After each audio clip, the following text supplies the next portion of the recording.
Welcome back to Church in the World. I'm Pastor Gary. This is part 2, section 2, part 2 of our discussion on the death penalty. We're going to talk today about doing justice and about the death penalty in the United States. This series is focused on the death penalty in the United States of America and the ELCA's social statement on the death penalty, which you can find in the link below if you're interested in that. The statement says that Christians live in anticipation of the day when justice rolls down like waters, righteousness like an ever-flowing stream. But in the meantime, God holds governments accountable to ensure justice. In a democracy, where government is held by the people, justice is the responsibility of all citizens. So, first of all, again, we're establishing what government is for, right? Government is not just there to ensure the law is enforced. Government is there to establish justice, and justice is a principle that is separable from what is technically legal. This is very important to understand, something that we touched on briefly with abortion. Justice has to do with morality and ethics, as well as with legality, as well as with relationship, and ultimately with love and care and value and respect for all lives, right? And so that means that the government is accountable to a higher sense of what justice is than even what the government might itself acknowledge.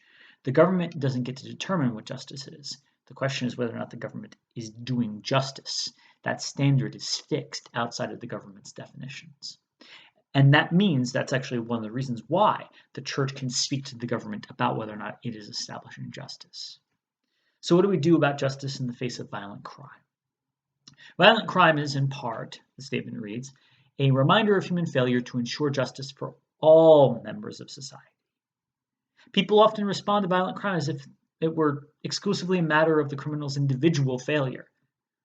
The death penalty exacts and symbolizes the ultimate personal retribution. Yet, capital punishment makes no provable impact on the breeding grounds of violent crime. Executions harm society by mirroring and reinforcing existing injustice. The death penalty distracts us from our work toward a just society. It deforms our response to violence at the individual, familial, institutional, and systemic levels. It perpetuates a cycle of violence. It is because of this church's commitment to justice that we oppose the death penalty.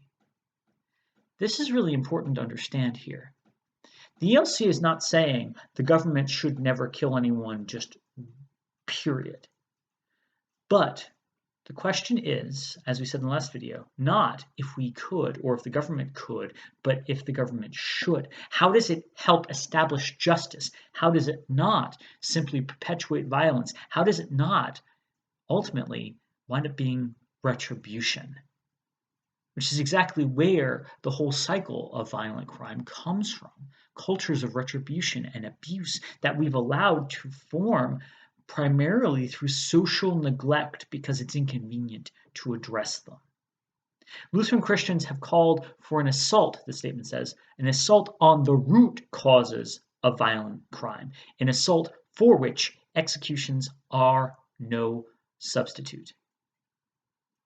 We would be a better society by joining the many nations that have already abolished capital punishment. Full stop. We are committed to doing justice in the world. It's very, very difficult to justify the death penalty under any circumstances. The statement takes this stance that really it's hard to see how the death penalty has a place as a punishment for crime in a society seeking justice. That's before we get to our particular context in the United States. I'm just going to read this section whole and then comment on it because I think this statement, at least this section of this statement, is so well written that I'm not going to be able to improve upon it, only to comment upon it for clarification. So here we go. Executions in the United States. This is on page 4.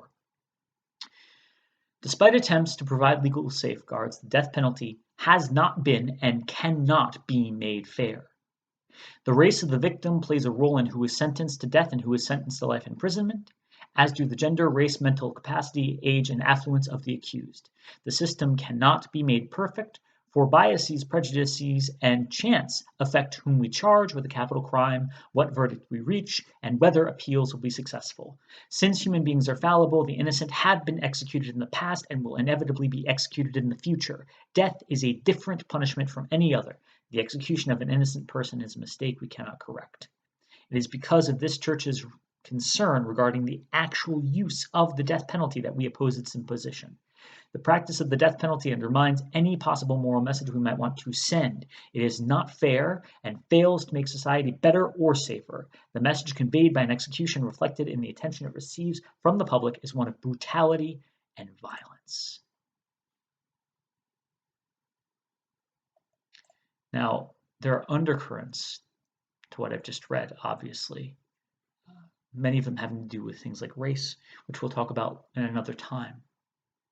But the reason I wanted to read that to you in whole is because I think it's so succinct and so careful in its language without losing the point. Let's be real clear. The United States of America is a nation that was founded with violence in its heritage, right? This nation has a mixed, like every nation has a mixed foundation, right? Every nation on earth is made up of human beings, and all people have sinned and fallen short of the glory of God. But very few nations have as their founding narrative an excusing of violent activity on behalf of the establishment of the nation. And of those, most such narratives are so ancient that it's really not clear if that's even what happened. Thinking, for example, of the settling of by the Hebrews of the land of Canaan, which was later known as the kingdom of Israel and Judah. That narrative is much more complicated than it is presented as, even in the scriptures, which is already, by the way, a very mixed bag. But the United States of America is not that old. We know what happened here. We understand exactly what transpired. Settlers came to this country mostly under the sponsorship of foreign powers who were not native to this place and were sent here for some end that served the powerful in those primarily European countries. The settlers, the people who came here in search of their own gain, wrought violence through genocide against Native Americans and genocide and enslavement against African American peoples, who at the time were kidnapped peoples, hostages. There's also, of course, the inherent violence of sexism and patriarchy, and we can go into that and will when we talk about sexism. In a culture with so much violence and abuse, we've got to be awfully suspicious when the state says, oh, this person killed someone, so we're going to kill them. This person did a horrific crime, and the only way to address it is to commit an execution, which is just a murder that is made legal, right? Because murder, if we define a murder as intentionally taking a human life, then the difference between an execution and a murder in legal terms is which side the state is on.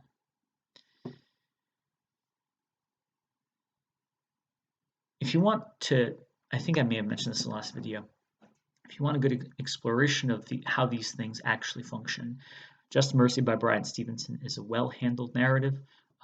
There's a movie if you're not a book reader, but I would recommend you look at the book, which is a little bit more footnoted. But before we even get to things like race, the culture that we're in is violent. Most human cultures are on some level violent. This culture is particularly violent. How does it serve the proclamation of the gospel? How does it tell people about Jesus Christ? And how does it establish justice? For the state to be killing more people, how does the death penalty do that? It's very difficult It's a struggle that we have. But the ELCA's current position as a general denomination and the current guidance is we oppose the death penalty because it's not fair, because it will take innocent lives. It will kill people who have done nothing wrong. It already has. It will perpetuate an unequal enforcement of the law because all death penalties are made case by case and therefore only by persons. That's how they're assigned. And so that means that personal human biases and therefore sin are ineradicable from them because we can't make it a mechanistic thing where it happens automatically given certain criteria. It's always going to be something that happens on a case-by-case human judgment basis. And that in this country, and probably throughout the world, will always involve injustice. So what can we do? Because unlike certain criminal offenses or the penalties, there can be no repayment for taking a human life. It's one of the reasons, actually, that we say it's not justice. No death repays for another death. Every human being is made in the image of God, and inherently, every life is worthy of value and respect. I hope this has been helpful. Tomorrow we'll finish up our discussion of the death penalty, and then on Sunday I'll have a little appendix for you about government. Until then, questions or comments in the down there part. If you'd like to read the statement for yourself and make specific questions or observations, please do so. The link is in the description. And I hope that you'll join me again soon. Until the next time, God bless.